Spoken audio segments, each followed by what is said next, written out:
So welcome everybody. There are some familiar faces. Some people have heard aspects of this lecture before, and welcome back. There's a couple of things we're gonna discuss tonight, things like serotonin, dopamine, very simple neurotransmitters, neurochemicals that are really important in understanding better what drives some of our behavior. Places we feel out of control, the more education, the more awareness, and really the more self-acceptance that we can grow within ourselves, the better we can deal with that when we are stressed and when we're challenged with situations where we go back to maybe some old behaviors that we're looking at changing.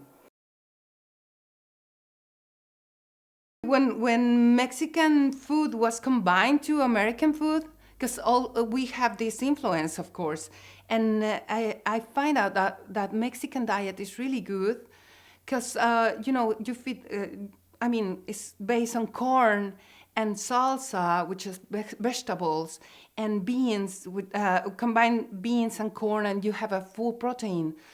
When I feel depressed or anxious, I tend to have a lot of carbs, like especially pastries or ice creams, pasta, tacos. And I gained like over, I don't know, probably 140 pounds. I was eating compulsively. There were no power in the air that could make me stop eating, and I gained a lot of weight. Because I tried many diets before, but until I started working with my emotions was when I was able to really to lose all that overweight, right? Mm-hmm. Yeah. You can see why I picked Marta.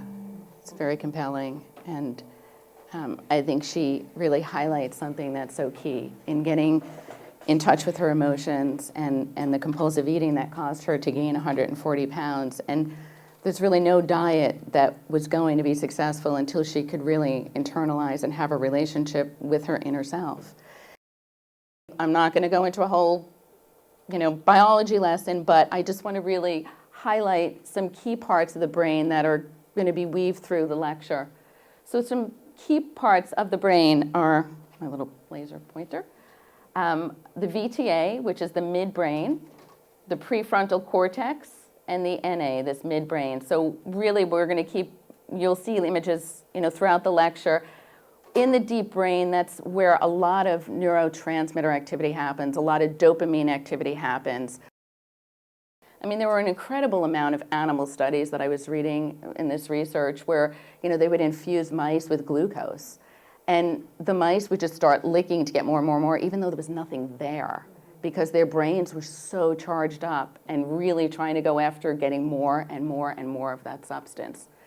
So it's not a hopeless story, and we'll get to that, because we can really rewire the brain. And I know everybody's heard the term neuroplasticity.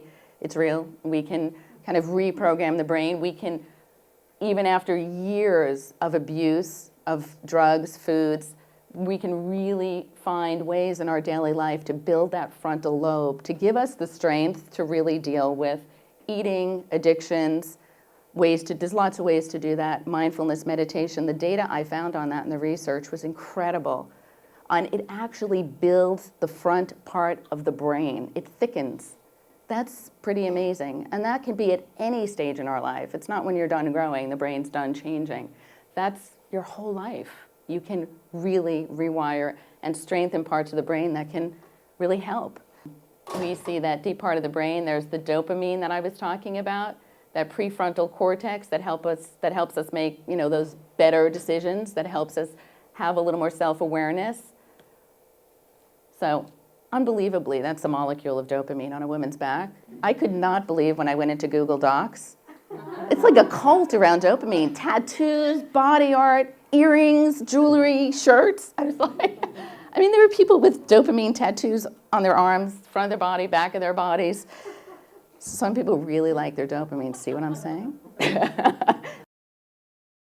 I also want to let you know that there are ways that people can look at neurotransmitter activity. So if people are interested in getting kind of a view into their neurochemistry, there's testing that can be done for people to look at that. And again, one of the things I said in my lecture is that genetics play a really important role in this.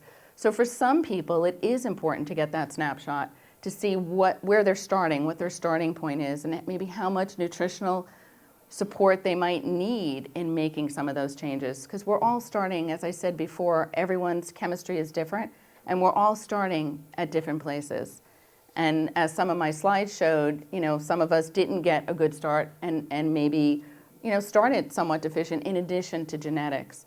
So for some people are interested in the testing, and I can tell you firsthand that when I've consulted with people that were dealing with both addiction and weight issues, when they actually looked at something that helped them understand their chemistry, the relief and the release that people felt, because they had been carrying that around like they just didn't have, as I said before, enough willpower, enough self-control, a lot of shame.